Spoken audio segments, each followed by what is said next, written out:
Hello everybody and welcome back to the channel. Hope you're all having a wonderful day. Today we'll be doing a retro review for LEGO Star Wars Duel on Naboo. So this set came out in 2016 here in the UK, and I can't believe it's been 8 years since I picked this up. Now usually I don't buy too many Star Wars sets because I just don't have the money or the space for them. I primarily collect superhero sets, but occasionally there's a really cool cheap set or a set that I must have, being a massive Star Wars fan. And this was one of them. So it's basically one of my favorite lightsaber fights from the entire franchise, the Duel of the Fates. The set contains 208 pieces and retail for £19.99 or $24.99. We get 3 minifigures: Obi-Wan, Qui-Gon Jinn, and Darth Maul. So let's start off taking a look at the minifigures, beginning with Obi-Wan Kenobi. So this is him in his Padawan outfit, and it's a really great minifigure. I love the face print and the torso and leg printing there. The robes look really good as well as I love the little ponytail coming down. And he does have a second face for a more angry expression.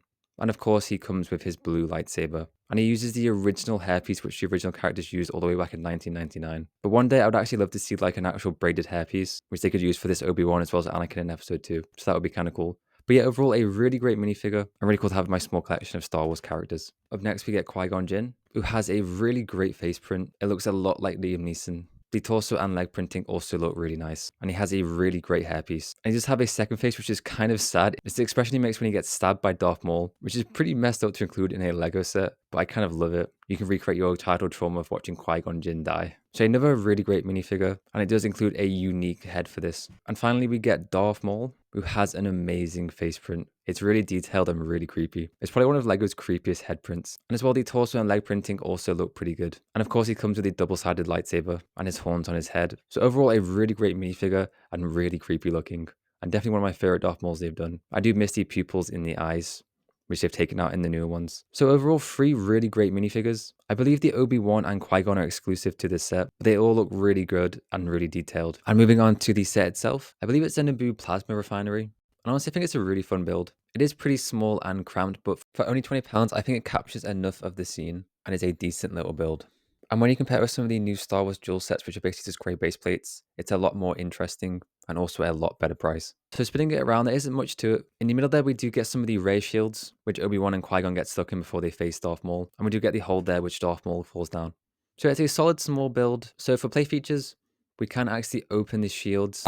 So you can put Qui-Gon and Darth Maul fighting on the right hand side and Obi-Wan trapped there. Push in the piece at the back and the shield will open. So that is pretty cool. And we can also use this to recreate the scenes of Qui-Gon getting stabbed with the lightsaber, which is pretty traumatizing for a Lego set. And then finally, we have a feature where Obi-Wan can actually jump out of the hole there, just like in the movie, although it's not as smooth and doesn't really work 90% of the time. But we see we can just push on this button here and Obi-Wan will go flying out of the hole. But he never really lands properly, and most of the time he just lands back in the hole, so not as smooth as it is in the movie. But I tried here to put Darth Maul not pegged in so Obi-Wan could fly out and knock him down, but once again it didn't work out. But it's a really cool concept, but doesn't work all that well in practice. And that's pretty much it for the set. I think it's one of those sets where it's just a cheap one to get 3 really great minifigures, but I think the build is actually a lot more interesting than we see nowadays. It's a small build, but there's lots of creativity in it, and at least they tried to add some play features, like the shields there, as well as the hole you can jump out of. Overall, I think it's a really nice set. You get 3 really great minifigures, and as a big fan of this scene and these characters, it was really nice to get them in just a £20 set. So I'd probably give this set an 8.5. It's nothing crazy and impressive, I just think it was really good value for money, and a lot of fun with some great minifigures. But let me know, did you own this set? What are your opinions of this set?